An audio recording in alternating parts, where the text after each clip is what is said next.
안녕하십니까? 잘 몰랐지만 알고 보니 쓸데있는 이야기, 줄여서 몰쓸이입니다.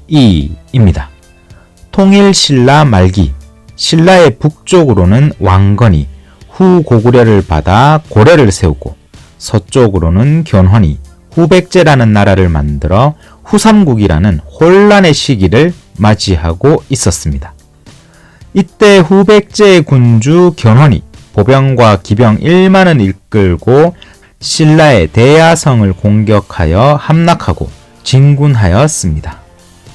그러자 신라의 경명왕이 아찬 김유를 고려로 보내 태조 왕건에게 구원을 요청하였습니다. 김율이 개경으로 가서 왕건을 만났는데 이때 고려의 태조 왕건이 김율에게 물었습니다. 신라에는 장육금상과 구층탑 및 성제대라는 세 가지 보물이 있는데 이 보물들이 남아있는 한 나라가 망하지 않는다고 들었다. 삼국사기 신라봉기 경명왕 고려사 세가 태조 20년 정유년. 그러자 김율이 대답하기를 신라의 황룡사라는 사찰에 구층탑과 장육금상이 있지만 성제대라는 것은 무엇인지 모르겠습니다. 그렇게 김율은 신라로 돌아갔고 경명왕에게 이런 이야기를 하였는데 경명왕도 성제대가 무엇인지 알지 못하였습니다. 그리고 얼마 후 신라의 남쪽 창고에서 성제대라는 보물을 찾았습니다. 시간이 흘러 신라의 54대 왕이었던 경명왕이 죽고 신라의 마지막 왕이자 56대 왕인 경순왕이 드디어 고려에 항복하고 신라 천년의 역사가 막을 내리게 되었습니다. 경순왕의 이름은 김부. 김부는 고려 태조에게 항복하면서 신라의 보물을 태조 왕건에게 가져다 바쳤습니다. 구층탑과 장육존상은 경주의 황룡사에 있었기에 성제대라는 허리띠, 즉 옥대를 들고 태조 왕건에게 가게 되었고 고려의 왕건은 옥대를 받아서 왕궁의 창고에 두었습니다. 김부가 금박을 새겨놓고 옥으로 장식한 네모꼴 허리띠를 바쳤는데 길이가 10발이고 대구가 62개였다. 신라는 이를 근 400년간이나 보물로 간직해 왔는데 세상에서는 성제대라고 불렀다. 이를 받은 왕은 원륜 익환에게 명하여 물장고에 보관하도록 했다. 고려사 세가 태조 20년 정유년. 그렇다면 과연 이 세 가지 보물들은 어떤 것이었는지 한번 자세히 알아보겠습니다. 첫 번째 보물, 황룡사 장육존상. 신라의 24대 진흥왕 때 지금의 울주군 쪽의 바닷가에 큰 배가 정박하였는데 사람들이 그 배를 조사해 보니 배에 많은 금이 실려 있고 글이 있었습니다. 인도의 아유광이 황철 5만 7천 근과 황금 3만 푼을 모아 석가 3존상을 만들려고 했지만 이루지 못하였다. 그래서 배에 실어 바다에 띄우면서 축원하기를 부디 인연 있는 나라에 가서 장육존의 모습을 이루기를 바랍니다. 삼국유사 탑상 장육존상편. 진흥왕은 배에 있던 철과 금으로 부처님을 만들었는데 실패 없이 한 번에 성공하였습니다. 이때 석가모니 부처님의 크기를 장육으로 하였는데 장육은 바로 일장육척이라는 말입니다. 일장은 열척이죠. 우리가 사람의 키를 말할 때 주로 팔척장신이다 라는 말을 종종 합니다. 즉 16척, 일장육척은 아주 키가 큰 사람의 2배의 크기로 만들었다는 것이죠. 일장육척은 약 4.5m의 크기로 만들었다는 것입니다. 이러한 일장육척의 금부처님이 완성되었고 석가 3존상을 황룡사에 모시게 되었습니다.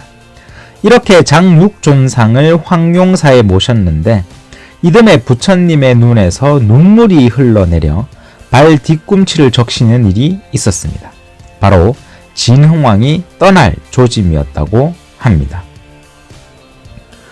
두 번째 보물, 하늘이 내려준 옥대. 신라의 26대 진평왕이 왕위에 올랐습니다. 그해 하늘에서 천사가 내려왔는데 천사는 궁궐의 뜰에 내려와서 왕을 보고 말했습니다. 상제께서 저에게 명하시어 이 옥대를 전해주라 하셨습니다. 삼국유사 기편 천사 옥대. 진평왕이 무릎을 꿇고 옥대를 받자 천사가 하늘로 올라갔습니다. 바로 상제가 내려준 옥대라는 뜻으로 천사 옥대라 하였는데 세상에서는 성제대라고 불렀습니다. 진평대왕이 성골이었기에 성골의 왕이 차는 허리띠라고 하여 성제대라고 부르게 된 것이죠. 길이는 10아름으로 사람의 두 팔로 아는 크기가 한 아름인데 10아름이면 매우 긴 길이었습니다. 하지만 진평왕은 키가 11자로 일반인보다 훨씬 컸기 때문에 10아름의 허리띠를 맬 수가 있었다고 합니다. 세 번째 보물, 황룡사 9층탑. 신라의 27대 왕인 선덕 여왕 때의 일이었습니다. 신라의 고승 자장이 중국에 유학을 갔을 때였는데 한날은 호숫가를 거닐고 있는데 이때 한 신이 나타났습니다. 자장은 그가 보통 인물이 아님을 알고는 신라를 위해 할 수 있는 좋은 일에 대해 물었습니다. 그러자 그 신인이 대답을 했습니다.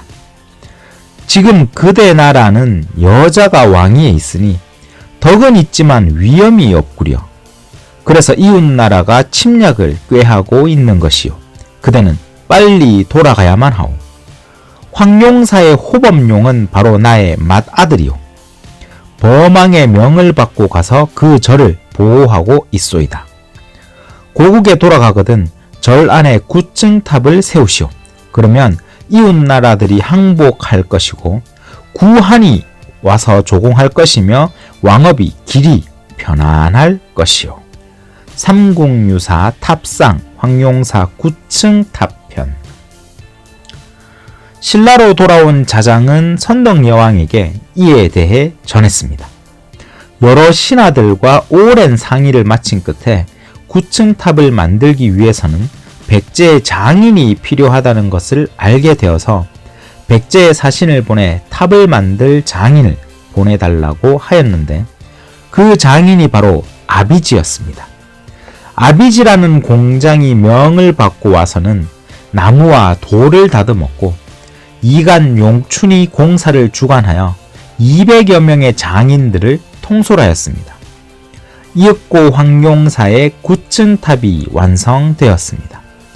실제로 9층 탑이 만들어지고 삼국이 통일되었으니 정말 신라의 보물이 아닐 수가 없었지요.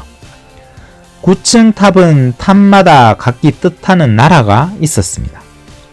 1층은 일본, 2층은 중화, 3층은 오월, 4층은 탕나, 5층은 응류, 6층은 말갈, 7층은 거란, 8층은 여적, 9층은 애맥이다.